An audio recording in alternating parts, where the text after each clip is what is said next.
बोलिए भगवान बुद्ध की। भगवान बुद्ध के समय की घटना है कि देवराज इंद्र एक बार सोचते हैं, अपने मन में विचार करते हैं कि मेरे जैसा कोई सामर्थ्यवान व्यक्ति नहीं है। मेरे जैसा कोई सामर्थ्यवान व्यक्ति नहीं है। मैं जो चाहता हूं सो ही होता है। मेरी मर्जी के बिना कुछ भी नहीं होता।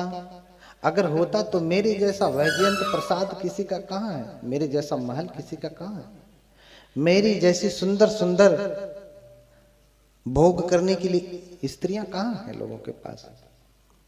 मेरे जैसा वैभवशाली कोई और देवता श्रमण ब्राह्मण नहीं है इस धरती पे। मेरे जैसा कोई शक्तिशाली भी नहीं है। तो बनते सारी पुत्र साधना कर रहे थे और साधना में उन्होंने आवर्जन में देखा कि देवराज शक्र ऐसा सोच रहा है। सुगत के शासन में जिस समय स्वयं लोक गुरु भगवान अरहत सम्यक संबुद्ध इस धरा पे विद्यमान है, उस समय में किसी के मन में ऐसी धारणा चले कि मेरे जैसा कोई नहीं है, वो कितना अज्ञान में फंसा है। तो इसे सबक सिखाना होगा। बनते देख करके मुस्कुराते कि अरे ये तो मिथ्या दृष्टि का, इसे लगता है कि मैं ही शक्तिशाली हूं। इसकी जैसी तुच्छ शक्तियां तो श्रोतापन सक्यतागामी अनागामियों के पास होती है, अरहतों का तो कहना क्या, और फिर विद्यों की तो बात ही निराले। हाँ, बनते वहीं बैठे बैठे अपने पैर को बाहर निकाल करके, ऐसे बाहर निकाल करके अपने दाहिने पैर के दाहिने अंगूठे से ऐसे जरा सा ठुनगी मारी।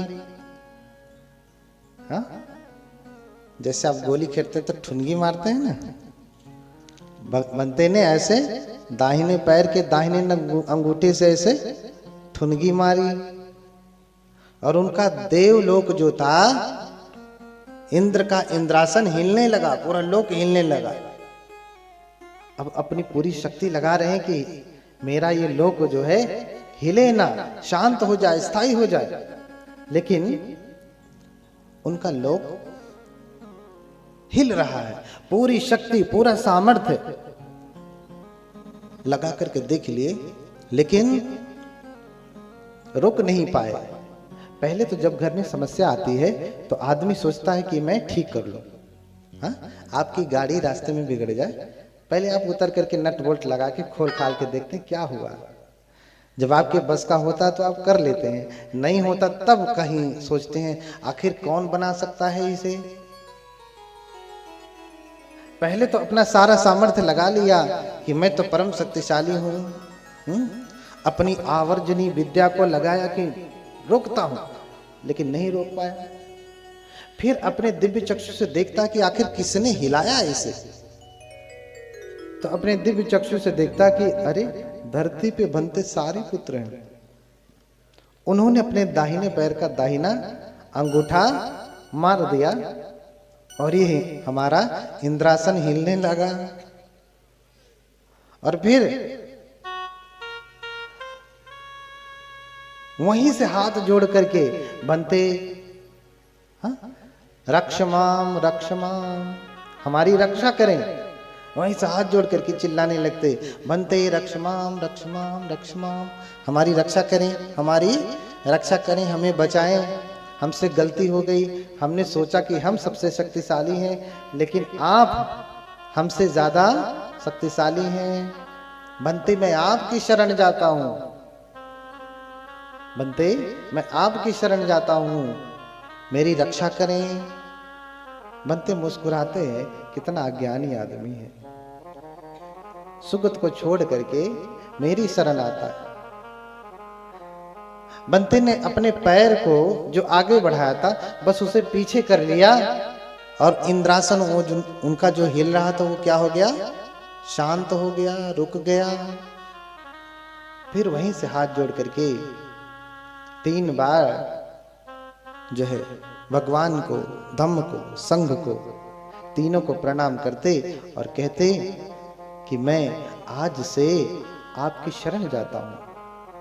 हे बंते, हे भगवान, मैं आज से आपकी शरण जाता हूं। मुझसे गलती हुई, अब दोबारा ऐसी गलती नहीं होगी। देखिए, लोग कहते हैं, मैंने कल भी कहा कि कहते हैं कि चमत्कार नहीं होता, रिद्धि बल होता है, योग बल होता है, जिसे हम इद्धि बल कहते हैं पाली में। जादू टोना तो ये तो हाथ की सफाई है, यौगिक बल नहीं है, यौगिक बल नहीं है। एक बार राजगृह का एक श्रेष्ठी, उसे एक चंदन की जड़ मिली। किसकी जड़? चंदन की जड़ मिली। चंदन बहुत महंगा होता है ना, तो रक्त चंदन की जड़ मिली। तो उसने सोचा कि मैं इसे क्या करूं, किस काम आएगा ये? किसी और काम में नहीं आ सकता, रगड़ घिस के ही काम में आएगा, चूरा बनाने के काम आएगा, पाउडर बनाने के काम आएगा, इसके अलावा और कोई काम में नहीं आ सकता। तो क्यों ना मैं इसे खुरद करके एक पात्र बनवा दूं। फिर उसने एक खुरदवा करके एक पात्र बनवा दिया चंदन का, और फिर सोचा इसका करूंगा मैं क्या। फिर उसने उस सुंदर से चंदन के पात्र को 7 तल जितना ऊंचा बांस लिया, उसमें बांध करके ऊपर टांग दिया। 7 तल, समझ रहे हैं?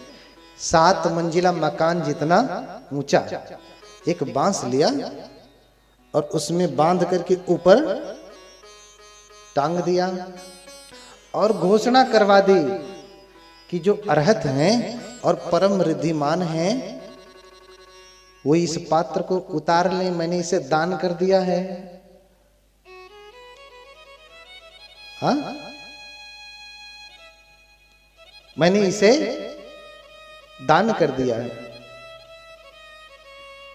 उस समय महाकोटि और बंते मोग्गलाल, ये दोनों उधर से ही गुजर रहे थे।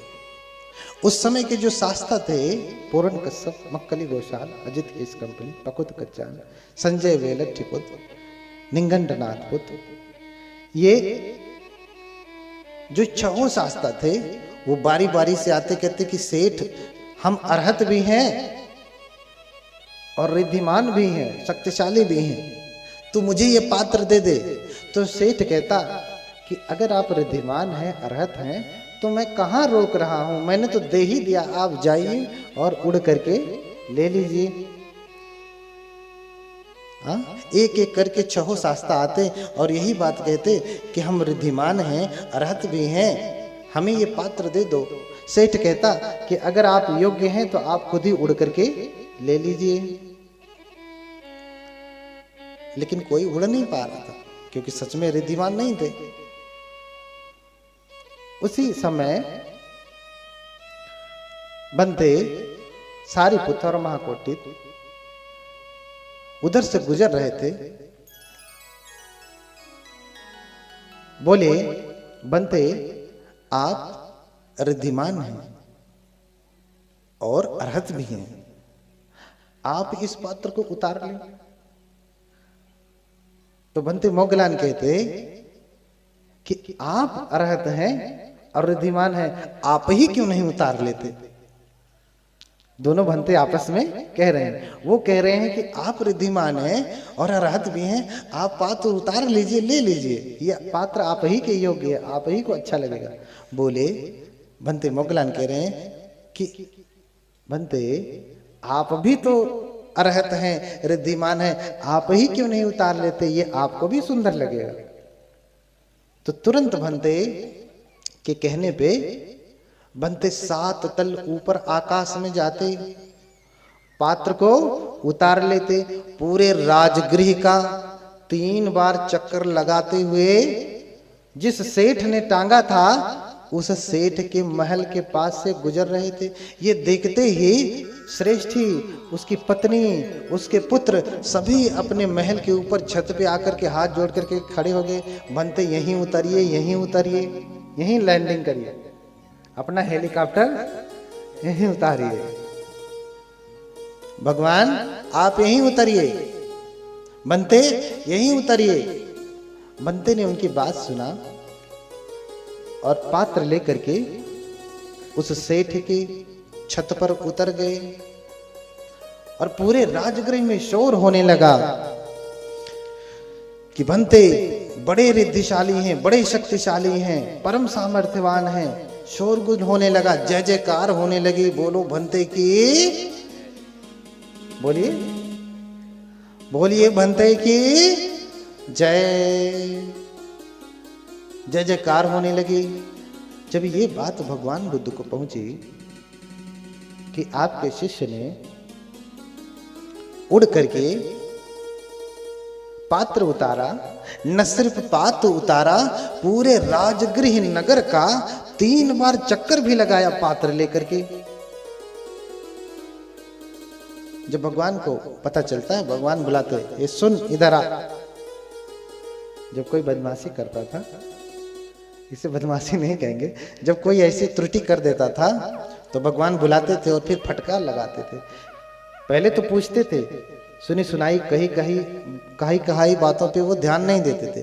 कोई कहता था तो भगवान बुला के स्वयं पूछते थे, क्या तूने सच में पात्र उतारा? बोले हाँ भगवान उतारा। क्या उतारने के बाद 7 बार राजगृह का चक्कर लगाया? बोले हाँ भगवान लगाया। बोले मोघ पुरुष, तूने इस तुच्छ लकड़ी के पात्र के लिए उत्तर मनुष्य धर्म का प्रदर्शन किया। भगवान बुद्ध इस रिद्धि बल को उत्तर मनुष्य धर्म कहते हैं। रिद्धि बल को उत्तर मनुष्य धर्म कहते हैं। तूने इस तुच्छ मिट्टी के पात्र के लिए उत्तर मनुष्य धर्म का प्रदर्शन किया इन गृहस्थों को। ये अप्रसन्नों को प्रसन्न करने के लिए। किसको प्रसन्न करने के लिए? ये अप्रसन्नों को प्रसन्न करने के लिए है, जो सील में श्रद्धा नहीं रखते, जो समाधि में श्रद्धा नहीं रखते, जो प्रज्ञा में श्रद्धा नहीं रखते, तथागत के 4 आर्य सत्य अष्टांगिक मार्ग प्रतिसमुत्पाद में श्रद्धा नहीं रखते, उनको अब जो है प्रसन्न करने के लिए। जो इसमें श्रद्धा रखते हैं उन्हें कोई चमत्कार देखने की जरूरत नहीं पड़ती, वैसे ही त्रिरत्नों की शरण चले जाते हैं। और तूने इन अज्ञानियों को प्रसन्न करने के लिए उत्तर मनुष्य धर्म का प्रदर्शन किया। भगवान ने फटकार लगाया, और न सिर्फ फटकार लगाया अपितु भगवान ने उसी समय से चमत्कार को दिखाने के लिए पाबंदी लगा दी। अब से कोई भी उत्तर मनुष्य धर्म का दिव्य शक्ति का प्रदर्शन नहीं करेगा। जितने भी विनय पिटक में नियम है ना भिक्षुओं के लिए, उन 227 नियमों में से, शीलों में से ये एक नियम है कि कोई भिक्षु दिव्य शक्ति का प्रदर्शन नहीं कर सकता। भिक्षुओं के लिए कितने नियम हैं? 227। भिक्षुणियों के लिए 311। भिक्षुणियों के लिए ज्यादा है, पुरुषों के लिए कम है। अब आप कहेंगे ये तो अत्याचार है, उनके लिए ज्यादा नियम, हमारे लिए कम नियम। उनके लिए ज्यादा नियम कुछ उनकी शारीरिक संरचना, कुछ शारीरिक क्रियाओं की वजह से बढ़ जाते हैं। कुछ चीजें ऐसी हैं जो सिर्फ स्त्री में होती है, पुरुष में नहीं होती। उन नियमों के अनुसार उनके नियम बढ़ जाते हैं। बाकी और भिक्षु के संबंधित नियम लगभग बराबर हैं। तो उन 227 नियमों में से एक नियम है, एक शील है कि कोई भिक्षु दिव्य शक्ति का प्रदर्शन नहीं करेगा। अब जब विधर्मियों ने, निंगंठों ने जान लिया कि भगवान ने नियम बना दिया है, श्रमण गौतम ने नियम बना दिया है कि कोई चमत्कार का प्रदर्शन नहीं करेगा, तो अब उनकी जो शिष्य हैं वो भी नहीं कर सकते, क्योंकि वो भगवान बुद्ध की बात के विरुद्ध जा ही नहीं सकते, चाहे कुछ भी हो जाए। एक एक नियम को ये पालन करने वाले। देखिए, हमें विरोधियों से भी अच्छी चीज समझनी चाहिए।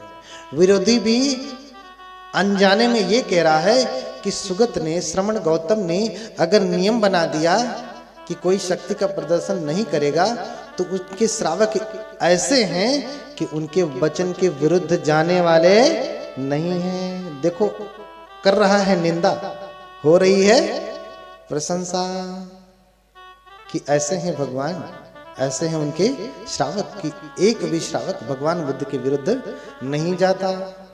यहाँ तो इतना भर लाल पानी पीकर के आएंगे, इधर उधर मंडराएंगे और कहेंगे बुद्धम शरणम गच्छामि। लाल वाले साग का भोग लगा करके आएंगे और कहेंगे बुद्धम शरणम गच्छामि।